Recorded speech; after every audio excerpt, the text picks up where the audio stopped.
buqim në bu, CHI. Bu, CHI. Po.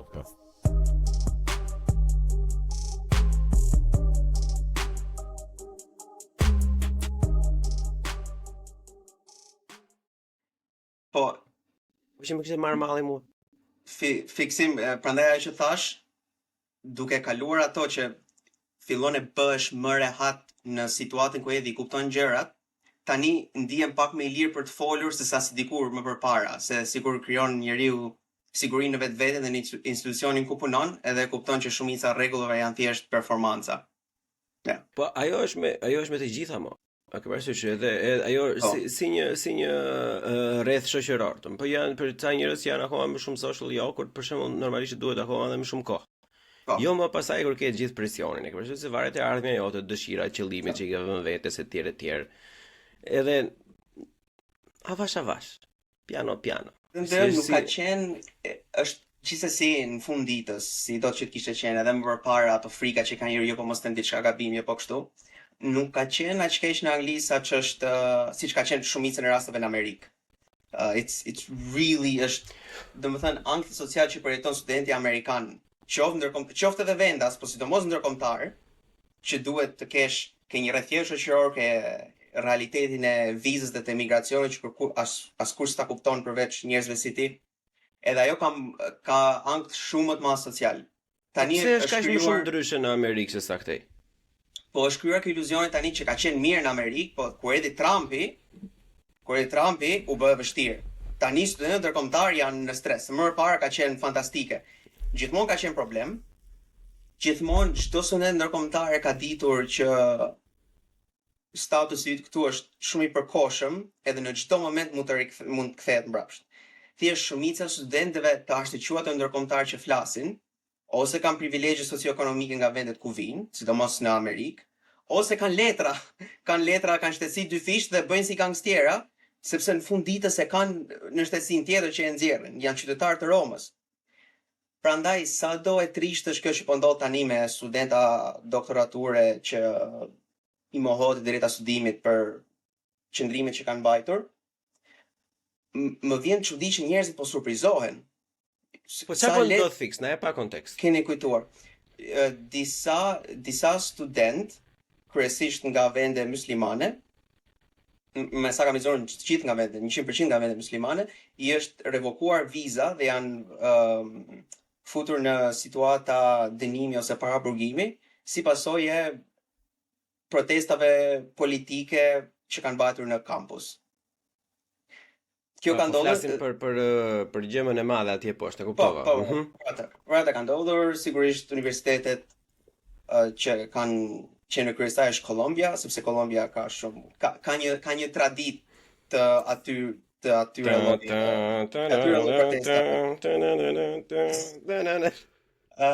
ka një traditë anti ashtu, dhe s'dim gjë. Anything you say, it's fucked up. Anything we can say mund zgjidhen nga konteksti. Po jo, ky është problemi. Ajo që dua të them unë nuk është më shumë për çështjen në fjalë, por për faktin që shumë njerëz tani po thonë, "Ua, tani Trumpi e bëri shumë të vështirë për studentë ndërkombëtar." Dhe unë dua t'u them që gjithmonë ka qenë e vështirë. Thjesht tani po ndodh është pak më mënyra si portretizohet është pak më e targetuar dhe po servit ashtu, po gjithmonë ka qenë më e vështirë. Thjesht zakonisht ndodhte njerëzve që nuk kishin fare mediumin që ta shprehin, thjesht nuk I keni ditur ju më përpara.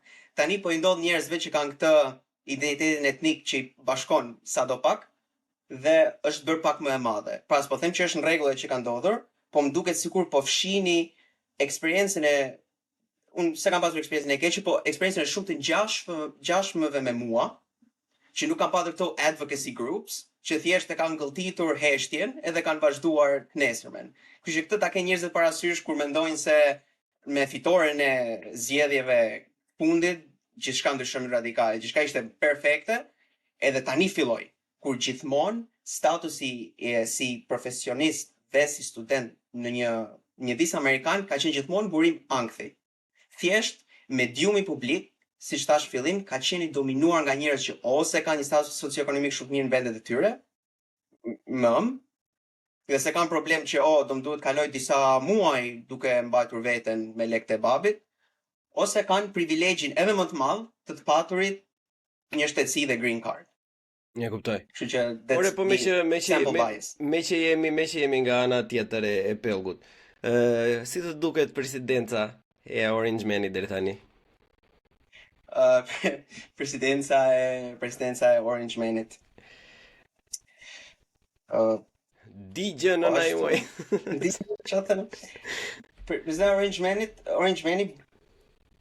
Orange Man, he's having fun. He's having the end of.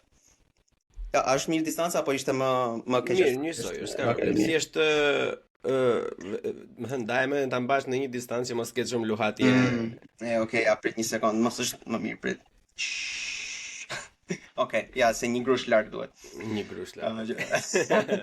Only a fist. Mos e përshtim mikrofonin.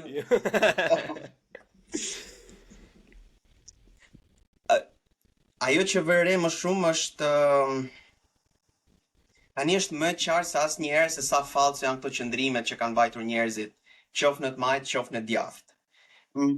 Nuk më intrigon më shumë prezenca e Orange Man, që në atë tijen he's a casino, ai është pronar kazinosh, ka një mënyrë të folur, një mënyrë të qëndruari, një mënyrë se si flet që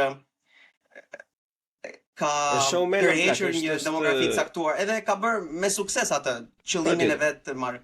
Ajo që më intrigon shumë është kjo qasja me Elon Musk, se si ndryshon opinioni, se si ka ndryshuar opinioni publik nga Elon Musk që nga 2017 kur ose pak kur ishte në radarin tim si gjimnazist deri tani, se si ka ndryshuar pothuajse diametralisht grupi njerëzve që mbështesin dhe që duan, është për mua shumë përqeshur, sepse unë e shoh tek njerëzit që njohim gjithë shqiptarë në Midwest që vdesin për Trumpin, se si të kutall me Tesla, duke thënë këto makina komuniste, ku di budalliqe që thonë njerëzit që nuk duan të jenë demokrat me demokrat amerikan, edhe tani janë duke bërë këngë republikanët për mrekullinë se sa ashtu është Tesla.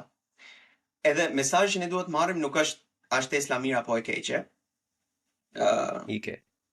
Se nga pikpamja e fuqes time është me të vërtet kompani inovatore, edhe ka sjell disa is it good se po më the që we don't have a stable connection?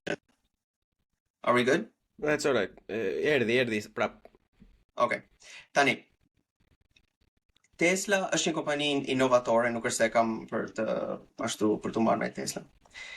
Thjesht duhet jetë këmbazimi për gjithë ne që gjitha këto mos dakordësit, këto jetesa me baze ideologjike janë komplet budalliqe për të larguar nga një tjetër më shumë se për të na afruar. Është aq e qartë tashmë, qoftë me atë që më don lindjen e mesme, qoftë me mënyrën se si Elon Musk po qas nga kahet politike në Amerikë. Është shumë e rëndësishme që ne mos bëhemi pjesa e asaj retorike. Edhe ne thjesht shumë shpesh e përmendim ne këtë, që jo po e themi thjesht se nuk do të jemi edhe përsëritës në për episode ndryshme. Patjetër. Po dua që njerëzit t'i bëjnë ballë këtij tundimit për të folur me terma amerikan pa qenë të tokzuar në realitetin që ndajmë ose sepse nuk jetojnë ata realitet, shiko. Disa nga problemet që janë trumpetuar, pun not intended, nuk lidhet me faktin, domethënë drejt për drejt se ne jetojmë në të njëjtin ambient si ata. E ke parasysh lidhet me disa gjëra, me disa frika të përbrendshme që i kanë individët në të gjitha vendet e rruzullit toksor, por mënyra se si këta manifestojnë atë karakterin e vet politik është komplet e gabuar, domethënë. Njerëzit mund të kenë disa probleme në jetën e tyre, domethënë që janë jashtëzakonisht shumë ngjashme me amerikanin e përditshëm që mund të mbështesë Donald Trumpin, domethënë, por manifestimi, sidomos në platformat online, e bëjnë me gjërat me idiotë të mundshme. E kupton, me gjërat që nuk kanë pothuajse asnjë impakt në jetën e tyre të përditshme. Mua kjo më shqetëson, domethënë.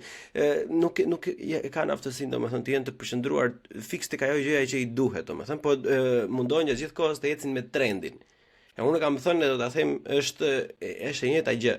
Nga të dy anët është e njëjta që vazhdojnë është si një rrjedh, edhe gjithë secili e vë varkën në drejtimin nga ecën lumi, domethënë pavarësisht se mund të jetë drejt një humnere apo drejt një. Dhe më rëndësishmja për të përdorur metaforën tënde, nëse atyre i duhet që ta drejtojnë varkën shumë shpejt në meandrat e paparashikuara të lumit, për edhe me rrezikun që ti do biesh në lum, ti do biesh dhe ata do vazhdojnë, nuk e ndalon njëri varkën për ty.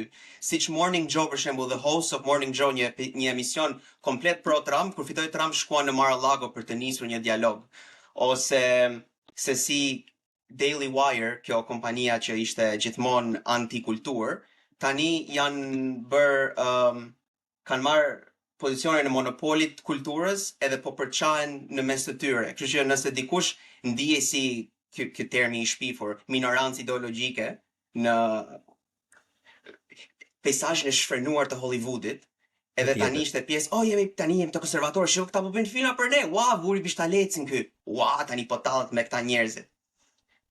Tani edhe ata të Daily Wire, nëse fundin e si ke parë, po përçahen dhe kanë konflikte, pafund konflikte të brendshme.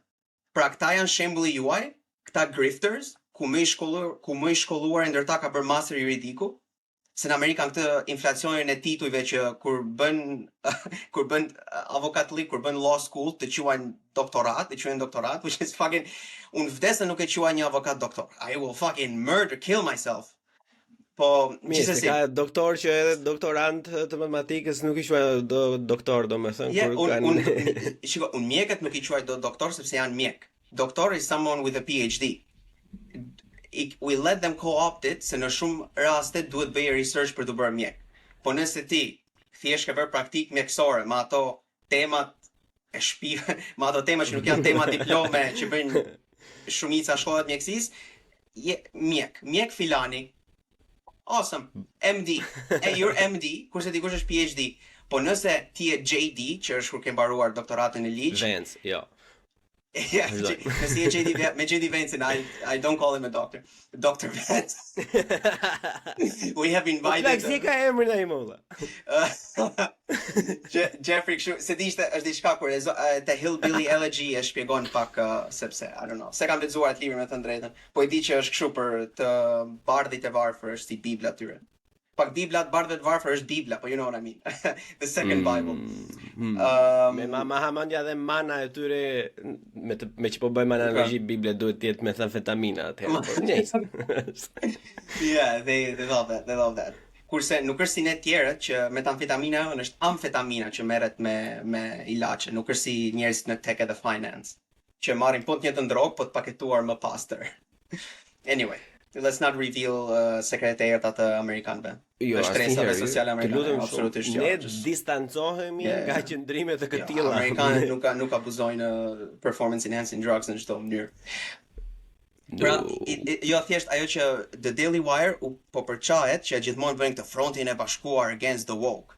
Edhe tani për gjërat më të parancishme që amerikanët mesatar nuk është se e ndikojnë shumë, gjithçka po i shembet. I mean, it's fun to watch. It's really fun to watch. Po kjo është, në sy të mi për shembull, kjo është vërtet shumë gjë e bukur për tu parë, se gjithmonë domethënë thjesht i jep më shumë fuqi tezës që ka qendra, që e kupton çfarë lloj gjë që të ndodhi mutove mbasi të marrin atë fuqinë. Se o plak është kjo lidhja, është kjo zinxhiri në gurmas, domethënë unë mbaran atë që janë lidhur gjatë gjithë kohës, edhe në 1 hektar ta lëshosh, domethënë do vazhdoj të vrapoj, domethënë do nxjerrë të gjithë mllefin që ka mbajtur gjithë ato javë që e ka mbajtur lidhur me zinxhire. Dhe kjo është një gjë, edhe është në fakt shumë e trisht. Shiko, nga Daily Wire, unë nuk e di kush kanë qenë personat e Europës që kanë pasur ndonjëherë në një shpresje do ndodhte në diçka. Daily Wire ka qenë bias në momentin e parë që ka dalë thjesht për nga mënyra se si realizoheshin emisionet, është e bashkëzuar në showman, që do të thotë automatikisht për mendimin tim që nuk ka thelb, nuk ka bërtham që do të jetoj për një kohë të gjatë. Nëse është e bashkëzuar diçka në show me kështu me trigger warning, whatever the fuck, e ke parasysh kjo nuk jetojnë gjatë këto, se s'ka kuptim. Është e bazuar në një moment kulturor e mielën, tani ai moment kulturor si çdo gjë tjetër merr fund. Sepse kur ndodh një fitore aq e madhe dhe aq domethënë se sa e Trumpit, kur duket si një front i bashkuar që fiton, herët avon fronti shpërbëhet, është pjesë normale e mënyrës si funksionon universi. Po arsyeja pse e vën duke këtë Daily Wire është se pash një emision, duket se e kanë hequr, ishte Matt Walsh, Michael Knowles, Ben Shapiro dhe ky që ta dërheqen, ky CEO-ja.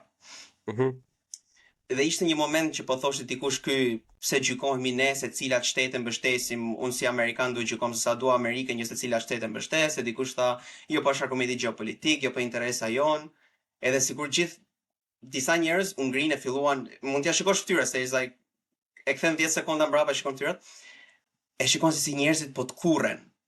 Edhe dikush thot, po ne duhet mbështesim këtë vend apo jo, sepse ajo gjëja që ne duhet bëjmë. Edhe qeshin. Tani pavarësisht se ti je dakord me ata ose jo, ishte një moment shumë i sikletshëm që ngjante me diçka që do ndodhte në një emision shqiptar, ku njerëzit kanë frikë të flasin, nuk e dinë çfarë do të thonë, dhe ta bësh identitetin jo vetëm të kompanisë tënde, po të vendit, të imazhit të vendit që ti do, komplet të lidhur me lirinë. Dhe pastaj po të njëjtit njerëz të vënë në një pozicion ku ti ndihesh live i friksuar për punësimin tënd, është për mua ironike dhe e trisht. Është shumë e trisht. Prandaj Zoti vonon, po nuk harron. Në momente të tilla, domethënë të gjitha këto kuinta, të gjithë maskat bien në atë moment, domethënë ti nuk po them se ky ishte drejt ose gabim, po fakti që ishte në një pozicion ku është punësuar dhe u ndjej till live, imagjino çfarë ndjesish kanë këta njerëz mbrapa kamerave, kur this is the best edit they could put out.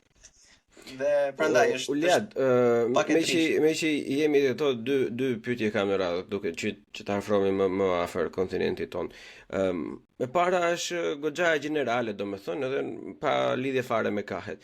Si e shikon këtë, edhe themi, un kam vënë re këto kohë të fundit se kam pasur interesin të dëgjoj dhe kam kërkuar pak vetë për shembull, po sidomos në Europë, përqendrohemi pak në Europë. Edhe në Amerikë më nuk do të është ndryshme, është që në edicionet informative ose lajmet, domethënë, pjesa më e madhe janë gjeopolitizma. Si, domethënë, a është kjo normale për një Jeffrey diku në Bristol që mezi po e kalon kohën, e ke parasysh? Se duhet ta bëj goxha të thjeshtë. Unë jam goxha shumë i thjeshtë. Unë shikoj vërtet nga populli. Mund të jem dhe borderline populist. Po thjesht më bën goxha përshtypje kjo gjëja që edhe këtu në Gjermani për shembull, dëgjon lajmet që mund të jenë diku të çerekore dhe 14 minuta janë gjeopolitik. Isn't it a little fucked up though? Like është pak se jo, tani, e vërtet është jo çdo vend ka luksin që të shqetësohet për gjeopolitik në mënyrë që sjell impakt. Nuk është se, domethënë, populli amerikan është ata shqetësohen për gjeopolitik dhe votojnë ndryshe, na ndikon jetën gjithë secilit prej nesh. Ose të paktën mbasi një cinik mund thotë që as ata nuk kanë drejt, okay, në rregull. Po sado që të jetë kanë më shumë impakt se ne. Fakti që ne fiksohemi ose shqiptarët në Shqipëri fiksohen ose njerëz nga vetë vogla fiksohet është ose për mbijetesë ose thjesht për të bërë sikur ne jemi liderat e Ballkanit ose ne jemi ata që do japim mendimin, ne do se di, për shqiptarët mund të jetë kompleksi i vendit të vogël që ne duam të themi opinionet tona edhe se sa rëndësishme është ajo për të fshehur makthin e pamendueshëm që shumë ekzistenca, qoftë të shteteve mike, qoftë të shteteve me etnin ton, qoftë tonën, shumë ekzistenca mund të shuhen në një kohë shumë të shkurtër. Fatkeqësisht. Ekzistenca kombështete, jo se kuptohet etnia, ndjesia që ka njerëzit brenda mbahet, mund është pak më vështirë se kurdët janë akoma vërtall. Po fakti që ne dukemi si tek historike në shumë aspekte, është mbase është që coping mechanism, që ne duhet flasim që të na jepet ideja e kontrollit. Flasim shumë për këtë, që na duket sikur kemi kontroll. On this note, për identitetin shqiptar, është ky libri Noel Malcolm që po lexoj që quhet It's the best title. Quhet ja rekomandoj gjithëve ta lexojnë, quhet Agents of Empire. Edhe jo nuk po lexoj se unë edhe Noel Malcolm biem dakord për shumë gjëra lidhur me disa figura të caktuara ish shkrimtarë që kanë vdekur së fundmi që nuk kanë fituar kur çmim Nobel. Nuk është se biem dakord, nuk është se po lexoj sepse biem dakord me atë. lexoni por edhe mund lexoni just Google Noel Malcolm dhe emrin e këtij shkrimtarit shqiptar që ka vdekur pa fituar çmimin Nobel, edhe do shikoni një exchange shumë të bukur. Anyway, I digress, s'ka lidhje me këtë. Po ky libri, Agents of Empire, që është super titull, Agent të Perandorisë, është për Perandorinë Osmane dhe për Venedikun në kohën e Mesjetës, edhe tregon se si shqiptarët ishin në një pozicion unikal, ose familjet që kishin qenë në Shqipëri për një kohë gjatë, që të bashkëpunonin me të gjitha oborret perandorake të perëndimit dhe të Perandorisë Osmane, sepse jo vetëm që flisin dy gjuhë, po ishin dhe të aftë, të ishin kulturalisht të kamufluar. Prandaj kur vihet re që shqiptarë pse absorbohen aq lehtë, pse asimilohen aq lehtë ose ashtu, është e kemi mprehur këtë instinkt me shekuj. Dhe është pjesë e asaj pjesë e ekzistencës tonë. Edhe kur shikon haplogrupet e shqiptarëve, jemi shumë edhe për të mirë, jemi shumë të larmishëm, që kjo është gjë pozitive. Të jenë haplogrupet e larmishme është shumë pozitive. Madje edhe brenda një rajoni të caktuar, po shikosh domethënë atë gradientin e ndryshimit ngjyrave është shumë discontinuous. Domethënë ka shumë larmi të papritura. Ajo dua të them. Nuk është se ka një gradient që ajo është shumë pozitive, duhet jemi shumë krenar për këtë. Po një nga gjërat që pashtu ishte sigurisht në atë kohë ka pas kufi. Edhe gjithmonë është debat, as we know, në rajonin ton. Ku fillonte filan kufi, ku fillonte kufiri tjetër? A ishte me të vërtetë ulçini shqiptar apo jo? Apo ashtu? Edhe ky ka një fragment në kapitullin e 2, më duket, ose 6-in. Një nga këto dy. Ku thot Venediku e dinte që ishin shqiptar shumica në Ulqin, sepse ishte një zinxhir sinjale shtymi që nga Galaja bëni shqiponjë. Ishte një zinxhir even more blatant, se atë mund ta gënjesh, po në aspektin e interesit ishte një zinxhir i pashkëputur informatash që fillonte nga Kepi Rodonit edhe mbaronte në Ulqin. Kështu që edhe më dhe kur po lexo që i dërgonin një tjetër sinjale me ty. Dëgjoj çfarë thatje.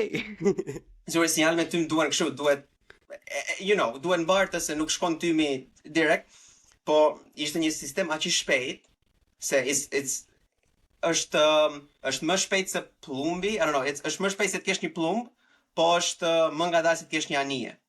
So është duke që këtë janë, nuk është historian.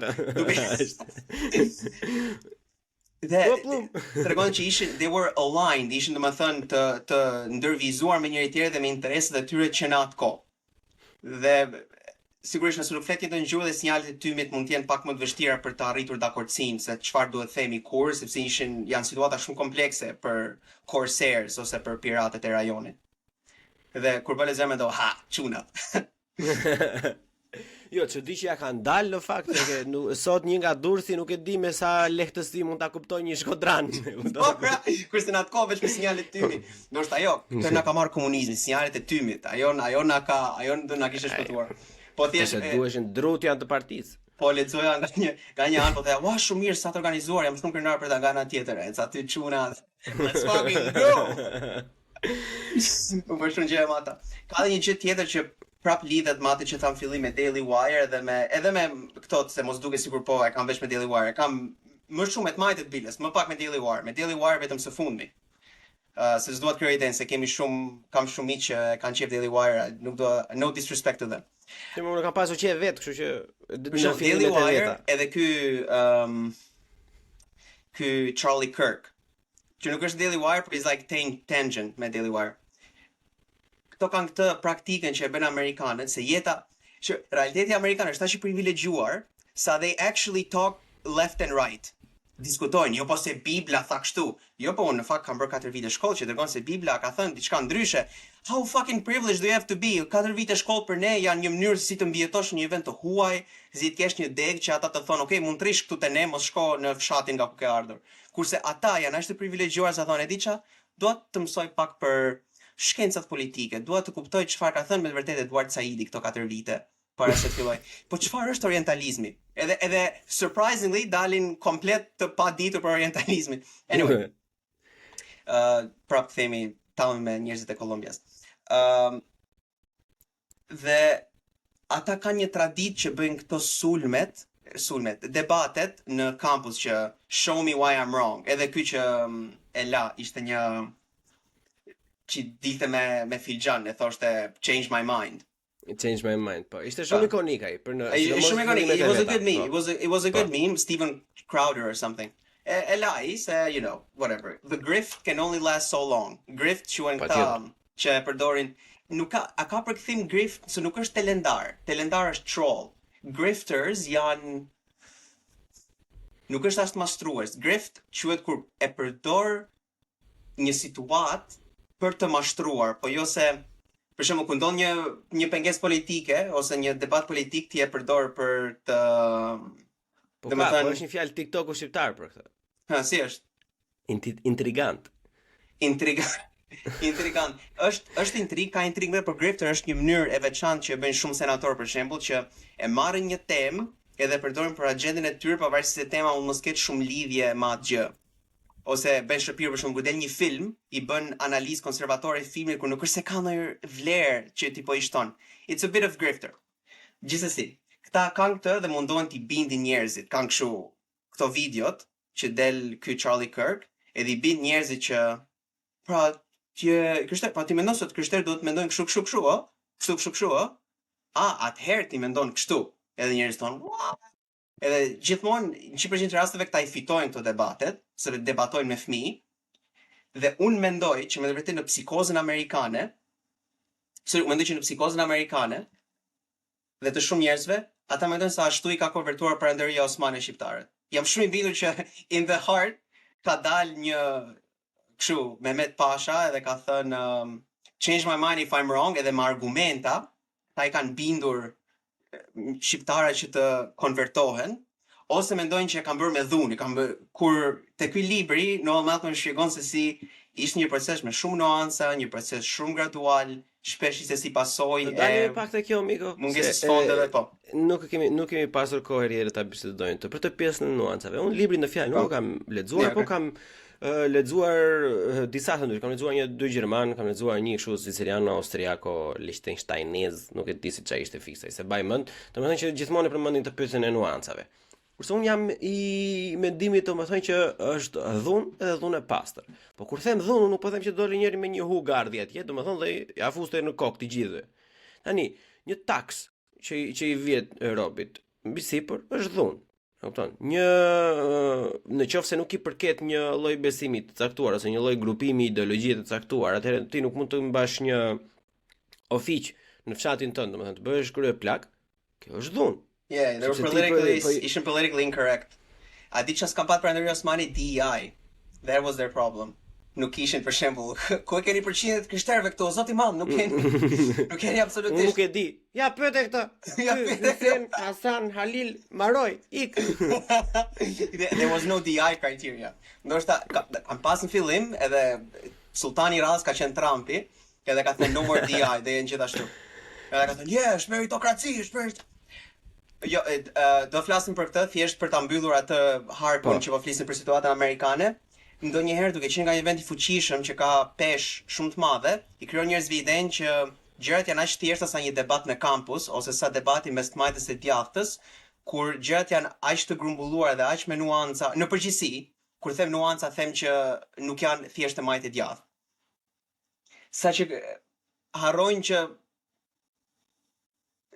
disa probleme janë më të vështira, nuk janë thjesht debate që ti shikon që sa bukur ja futi ky filanit ose sa bukur ja tregoi ky atij. Tani kthehemi tek kjo tek Perëndëria Osmane. Changing topics, se much better. Duat që duke përherë se ai që ankohet për amerikanët, se I like the country actually. Po shikoj, mi me të gjithë na pëlqen, por ne tani kemi edhe sy në ball, kemi edhe ca gjëra për të cilat jetojmë. Ideja është që do të kthehemi tek Perëndërinë Osmane, domethënë se në Shqipëri e kanë vërë, domethënë është bërë. Nuk e di pse jemi në kështu valla. Nuk më përpara ngrejnë flamurin, pastaj e shohim se çfarë ngjyre ka dhe çfarë është kuptimi i flamurit. Mund të flasim pak edhe për komedinë në Amerikë çik më vonë, po ajo është thjesht ideja që i përdora këtu të Daily Wire është se they won the elections. Për kandidatat që ata mbështetin fitoi zgjedhjet. Dhe si pasojë, nëse ti ke një prominent position si agent kulturor dhe fiton zgjedhjet, atëherë sigurisht që je subjekti i parë që ne kritikojmë. Po ashtu të kishim kritikuar Kamallën, po no one gives a shit për atë anymore, ajo është zhdukur me të drejtë. Ata nuk po mësojnë do tash se ishin munduar shiko, është shumë privilegj. Di çfarë është kjo gjë e bukur e fundit të këtij tema se kjo do vlen edhe pak më vonë kur flasim çik për Shqipërinë. Është një privilegj jashtëzakonisht shumë i madh të jesh opozitar. Minimumin e emër. Domethënë që ta quash veten un jam opozitar. Edhe për këtë arsye, ky është Qembir Qeni. Ky të vret, ky të bën, ky të kshu. Edhe në momentin që fiton ajo ti thot është edhe e gjitha bia aty moment se ti je mësuar që gjithë kohë që thonë robë që okay, ose që janë pragmatistët si puna unë që thonë që okay, do t'i biem ditë, po do i biem avash, do të hallemi, do bëjmë na një meme kur del me unikatili në video, e ke parasysh? Edhe po nuk do i biem ai shumë fuqishëm se who gives a fuck. Anyway, e ke parasysh, po në momentin tash që ti vjen tash clench your ass cheeks. Edhe përpara. Prandaj ta dini këto njerëzit edhe miqtan që janë që me shumë respekt për qenë Daily Wire, nuk është sulm për ju, është thjesht ide që kur je në anën fitimtare ka më shumë shpotitje ndaj teje se ndaj të tjerëve, which is fair. Normalisht, sidomos në këtë podcast. Dhe kaq. Tani për këtë pjesën e Prandërisë Osmane, më të vërtetë është gjë që them se mund t'ja vlej që ta diskutojmë se është fillimi i një diskutimi. Pa dyshim që nuk ka qenë e paqt. Pa dyshim. E Biles Noeli përmend edhe Noel Malcolm përdor edhe emra qytetesh që janë për shembull Drishti është një nga qytetet që është shkatruar si pasojë e rezistencave. Tani logjika sepse disa qytete shkatrohen dhe disa qytete jo. Është lidhet me kjo është ideja ime, këtë nuk e përmend Noel Malcolm. Po çmimi Nobel në ekonomi shkoi për ekonominë dhe institucionet. Çmimi Nobel në ekonomik këtë herë shkoi për ekonominë e institucioneve, pra roli i institucioneve. Dhe në trupin e punës së këtij Darren Acemoglu, nga fitimtarët, nobelistët, ishte një krahasim, është një punë, domethënë histori krahasuese mes vendeve të kolonizuara që kanë patur një shtet dhe të ardhurat të shëndetshme, dhe atyre që kanë patur gjëra që i duheshin kolonizatorëve, por nuk kanë patur një shtet tamam. Dhe kur shikon përpara dhe pas, vendet që kanë patur një institucione ekzistuese të shëndetshme, janë shumë herë më keq pasi ikën kolonizatorë, sepse kolonizatorët duheshin që të krijonin infrastrukturën, po. Duhet që të krijonin struktura që ti kundërshtonin strukturat ekzistuese për të kujdesur për veten e vet, pra krijuan një sistem dhune përmbi sistemin ekzistues që ishte të vendasve. Kurse kur nuk ishte asgjë, duhet krijonin gjithçka nga fillimi dhe ajo strukturë si fillimit ishte i duhet që të krijon institucione nga hiçi, pa patur nevojën e krijimit dhunës, nuk ishte gjë për dënuar më përpara. Dhe ky është ai ndryshimi që mbase shpjegon sepse disa qytete si Drishti u shkatruan dhe disa të tjera jo. Diçka tjetër që thot kjo është pasaj në librin e Noel Malcolm, një argument tjetër se si jo çdo gjë ka qenë njësoj, është disa qytete kanë patur jo vetëm që s'kan patur begati, po kanë patur probleme shumë të mëdha të bujkrobërisë. Dhe me ardhmën e Perandërisë Osmane, shumë prej këtyre bejlerëve abuzues tashmë ose rezistuan dhe u dhunuan dhe u shkatruan dhe u hoqën dhe u zvendësuan nga Perandëria Osmane, dhe për shumë bujkrobër ndodhte që kishin disa avantazhe bazë që nuk i kishin pasur në drejtimin atij vojvodit ose personit më përpara. Ky është një argumentet e tjera sepse nuk ishte gjithmonë njësoj në të gjitha vendet. Tani sigurisht që Perandëria Osmane nuk ka qenë perandori askur nuk kanë ardhur duke bërë argumente si Charlie Kirk, e nuk kanë ardhur as me ide që do kemi diversitet këtu, duhet jemi ka njerëz ortodoks, po ka dhe katolik, duhet lutem se mos të ngeli harti ortodoksve. No one gave a shit atëherë. Po edhe një argument që bën që nuk ka qenë për këtë citon disa Ferman, që nuk për këtë mos citoni mua dhe njërën po citoj çfarë kanë lexuar tek ju, nuk jam historian që ta di njerëzit këtë. Patjetër. Një argument tjetër që edhe për këtë doja të shkoj ta pyesja është se Prandaj Osmane nuk I interesonte që të kishte një uniformitet të besimeve. E para sepse nuk ishte nation state, nuk është tani që do shkojmë të I tregojmë ne që kjo është kështu, we gonna own them, do kemi më shumë djegsa se ata. Ishte ideja që ka një avantazh që ti taksosh disa njerëz më shumë se disa tjerë, se grumbullon më shumë taksa. Nëse nga 10 njerëz disa paguajnë më shumë, është mirë për ty.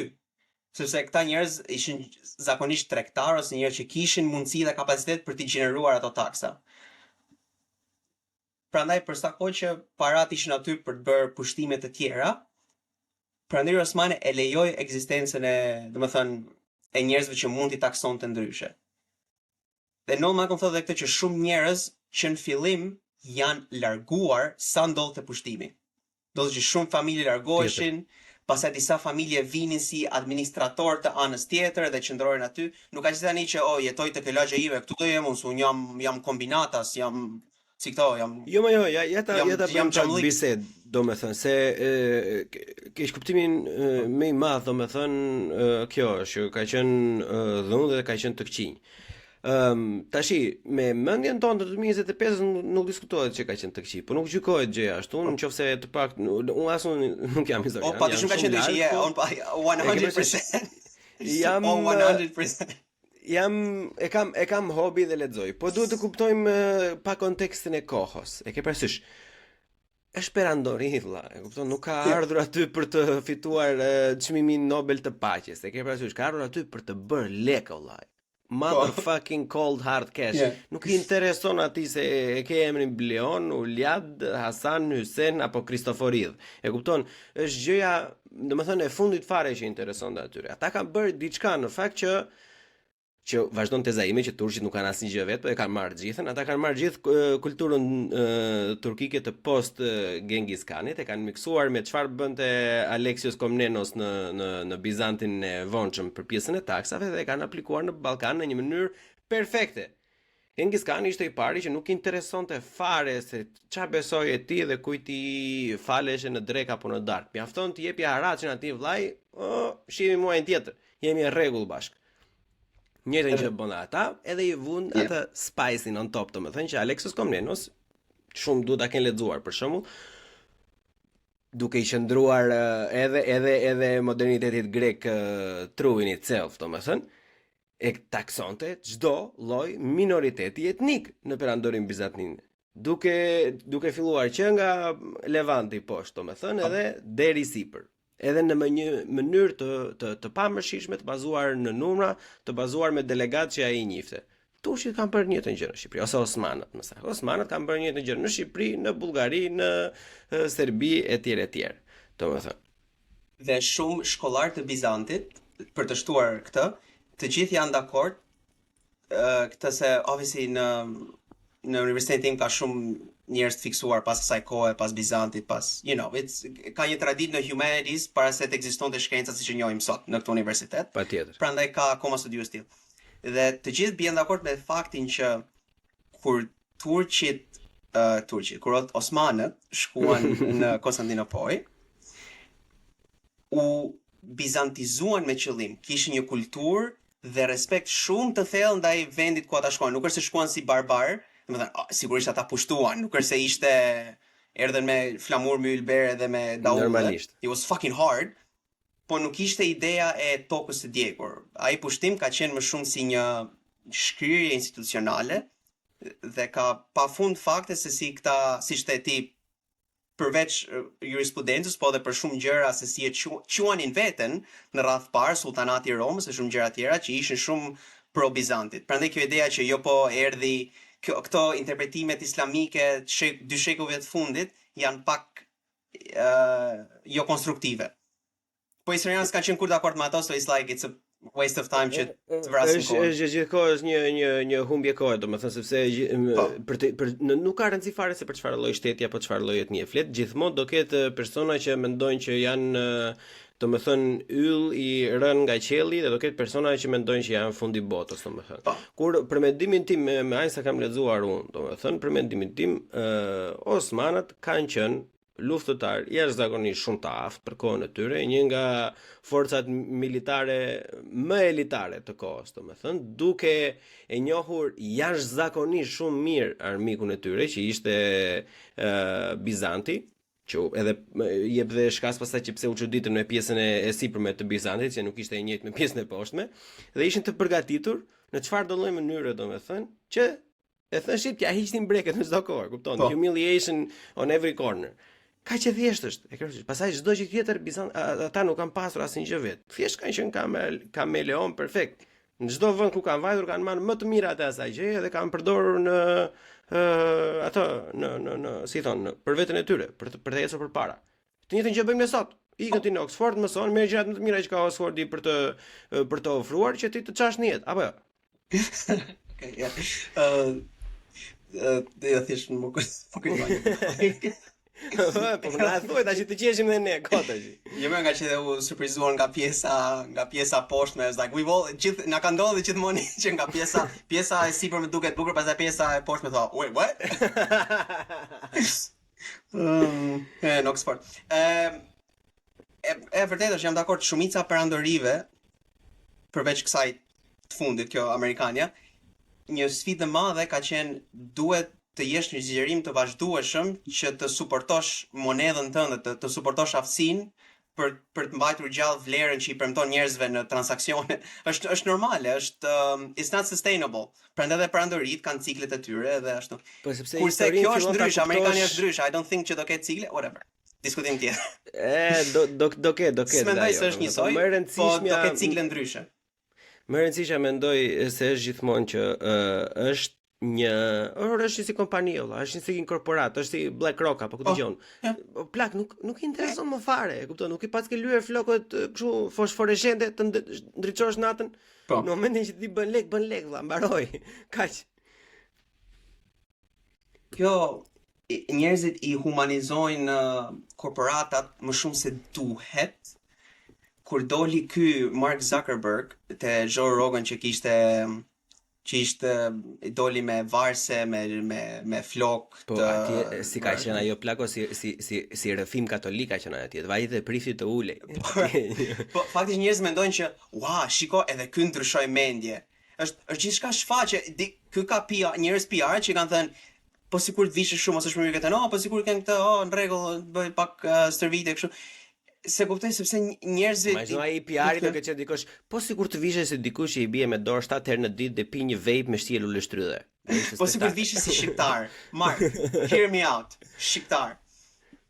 Se I duket se kanë dëgjuar që është një popull antik. Kanë dëgjuar që popull antik. Nga jeti, currency. No, but where are you from? Do not ask me. You hire me to be your you hire me apo jo? You hire me and I help you. You hire me. Where do you want me to be from? Oh, where do you want me to be? I can be anywhere you want. Dhe këtë I kujtoj se I ndryshoi mendja Mark Zuckerberg. Mark Zuckerberg, si çdo STEM person, e di që intimidimi dhe luajtja me imazh në shumë kryesore. Ky është njëti person që bënte sikur s'dinte të pinte ujë përpara kongresit, edhe pastaj bënte brenda një muaji bënte video se sa mirë bënte surf edhe se si pinte ujë pas mundjes. Është njëti person, është një strategji edhe shumë mirë. Unë do bëja më shumë se ai do bëja po të ishin në atë pozicion. Si çdo bënte kushdo. Po pse duhet që njerëzit ta besojnë imazhin me gjithë zemër? Është një njëti person Mark Zuckerberg që në 2006 gjë shumë e trisht plak, sepse nuk kanë asnjë gjë tjetër valla. Po janë gjëra që kemi bërë gjithmonë, sidomos në inxhinieri në vit parë. Të gjithë e dinë që shumë njerëz mundon të intimidojnë të tjerët, për thënë, unë bëra më shumë, ti e bëra këtu, na bëra këtë, unë e bëra 10 herë më shumë këtë, si e ke bërë ti? Është pjesë e mentalitetit të njerëzve që merren në fusha ku progresi është transparent dhe I matshëm.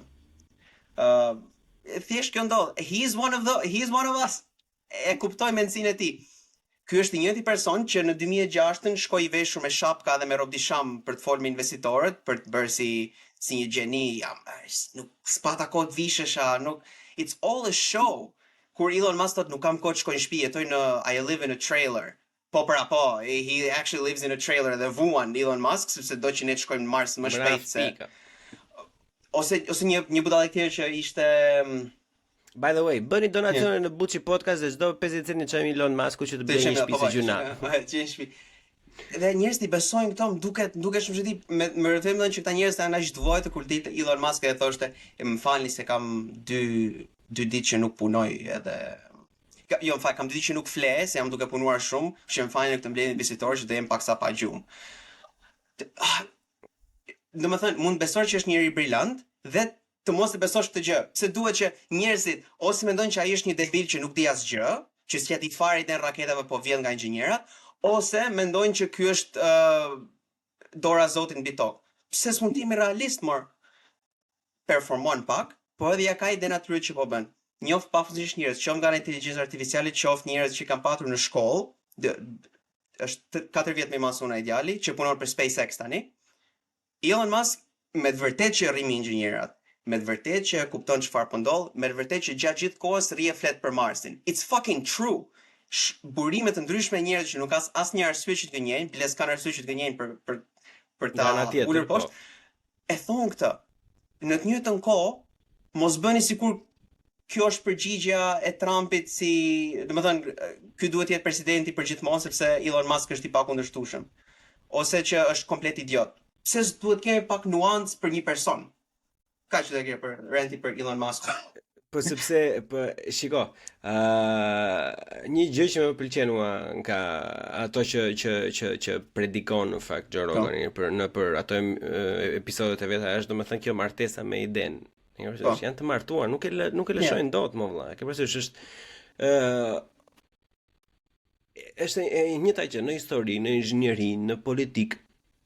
Në qoftë se nuk je i aftë të përdorësh diçka në internetin, pika, në interesin tënd personal, të më thënë, atëherë je literalisht një gurshau, je një numër diku, do më thënë, je një like më shumë në postet e Donald Trumpit kur nxjerr ato budalliqit e veta. Ke parasysh tash a do të jesh një numër apo të bëjmë në gjë. Duhet të jenë njerëz, se është kjo pra, duhet ose është gjeni që duhet ta ndjekim që oh please queen, fol, yes.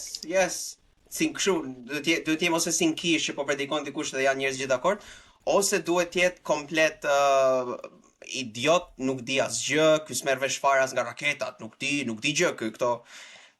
Është shumë pa lidhje, është shumë kot. I krijon njerëzve një sistem vlerash. Po. Më duket se u bllokuam. U riktheve, ja më thuaj. Jo, kaq thjesht i jep të rinjve një sistem vlera që i konfuzon kot. Kur thjesht më thuash po, është e rëndësishme që të kuptosh gjëra teknikisht, është e rëndësishme që të kesh një deg me vlerë, në të njëjtën kohë, mbase mos thuaj gjëra fyese për njerëz apo ku diun çfarë vlera ka personi. Po ti shikosh njerëzit bardhë dhe zi dhe ti sulmosh në bazë të bindjeve politike është një gjë që ne shqiptarët e njohim shumë mirë dhe e dimë se sa verbuse është. Patjetër. Një pyetje dua përgjigje më të shkurtër të mundshme. Me atë incidentin My Heart Goes to You. Çfarë mendimi ke? Tani. Narrativa zyrtare Let me tell you something. Narrativa zyrtare është sigurisht jam kundër çdo lloj shprehje naziste ose për agresionin ndaj grupeve etnike të caktuara, komplet kundër, është problem. Tani a tha ky atë gjë apo jo? Kjo është pyetja jote, besoj. Narrativa zyrtare është që jo, ky ka thënë që jo dhe çdo kush has the right of intent. Jo vetëm artistat, edhe personi ka të drejtën e qëllimit të gjës që e ka thënë, edhe unë besoj te kjo gjë, është një drejtë demokratike, it's part of freedom of speech. Se fjalët nuk janë shkputura nga qëllimi i tyre, fjalët janë shpesh mjete simbolike. Prandaj qëllimi zyrtar është nuk e ka patur për atë. Tani, duke menduar për shembull që mund ketë pat disa viti to hype himself up ose disa meme para se të ngjiten në skenë. Mbase ka qenë over caffeinated, mbase pak Adderall ose nga ato stimulante që ka thënë ai se ka qejf të pi. Mbase ka qenë në atë vrullin, edhe ka menduar që ajo gjëja më fuqishme që mund bënte edhe këtë nuk e përjashtoj, po prap kjo nuk tregon që e ka patur për në të vërtet shprehje naziste. Kurse unë mendoj që është gjëja më normale, domethënë nuk e kuptoj pse nuk e analizon asnjëri. Ai është autik, mo. Si mund të, domethënë, ai është gjeni, domethënë ka bërë gjëra siç e the ti, rime inxhinierët, po bën eksperimente shumë të mira etj, ka bërë super kompaniva, bravo i qof, faleminderit për ato që po bën për njerëzimin. Por është autik o plak, e kupton, edhe çdo gjë vjen me një bisht nga mbrapa, e ke parasysh. E petja atë tek ajo mbrëmja me lug, kështu që bëra me ose ti vate e shikon tash tani come on plak, e kupton, ai domethënë ai ka shumë pluma, nuk është se i ka lëshuar plumat, po pllumat e tij për shembull ikën e vino, ai ka kështu. Fluturojnë kështu, domethënë Mike Tyson, i rrit pak. I rrit pak edhe pastaj ikën me.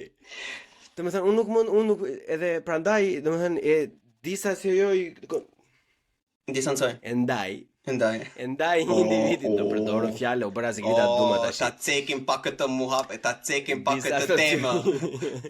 Edhe sepse o vlla, ti kur e merr inxhinier në punë, një inxhinier ndërtimi. Edhe vjen ai për shembull kur bën karabenanti, vjen njëri në javë, kontrollon betonin, mbush një kubaj, e merr në laborator të rregon letrat. Po. E thoj ti, faleminderit për eksperimentin që bëre që më thej që betoni është shumë i mirë. Do ishte shumë idioci në qoftë se do të pyesja atë tipin sa kripti hedh vezësh. E kupton? Është budallik, plak, lëri të bëj atë punën që bën, mos u merr me gjërat e tjera. Pastaj ai që kur hipte në skenë, domethënë, me gjithë genialitetin e vet, ishte literalisht si një kalama që e nxirre kështu në dasëm përpara orkestrës. E ke parasysh kur i këndonte edhe ajo i këndonte e shkreta se i ka dhënë 50.000 lekë babi, domethënë kështu që do i këndoj fëmijës dhe ai që nuk e di fare se çfarë po ndodhte, kupton? Nuk merren seriozisht këto gjëra valla, e kupton? Ai s'do të ishte fare atje në atë skenë. Dhe këtë është kjo, njerëzit i pëlqen ka diçka që shkakton varësinë nga narrativave të thjeshta. Kur kishte bër në Washington Post, kishte bër dikush një shkrim se si Trumpi e ka hequr këtë që duhet jemi sa më shumë njerëz trans dhe gay në ushtri. Ky Pete Hegseth e ka hequr këtë.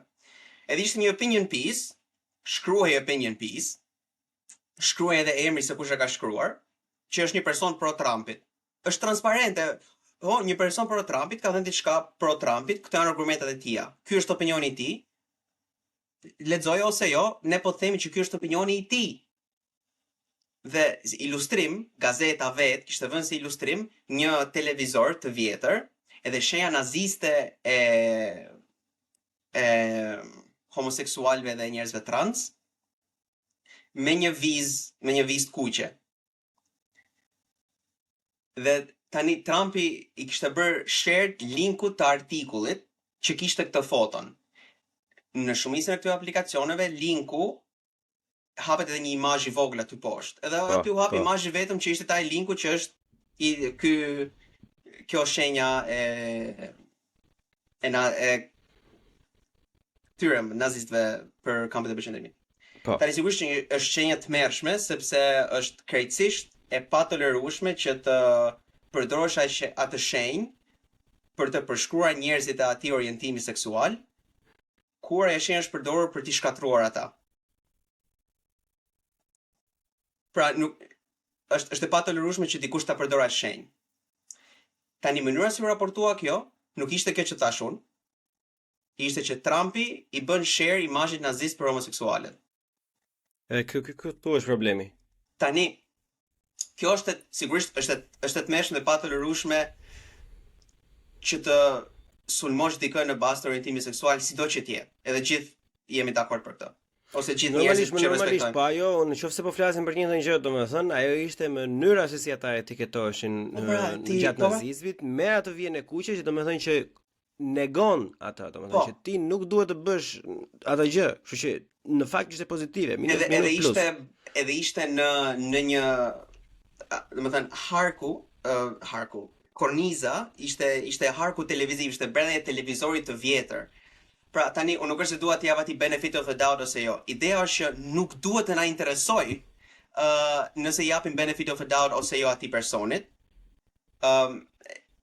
kur ka gjëra më të rëndësishme për të folur, ka shumë gjëra që mund diskutojmë për administratën Trump, se sa të marrësh një lajm fallc ose të thuash, sepse ti thjesht i ul kredibilitetin vetes tënde ndaj njerëzve dhe elektoratit gri, që tani akoma dhe më shumë nuk besojnë te ti sepse e kanë parë se ti shtrembrove diçka për të bërë literalisht propagandë.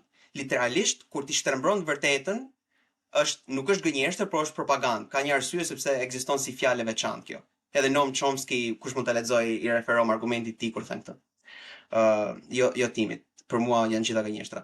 Por gjithsesi, ai i ndan sepse thotë gënjeshtra e propaganda nuk janë njësoj.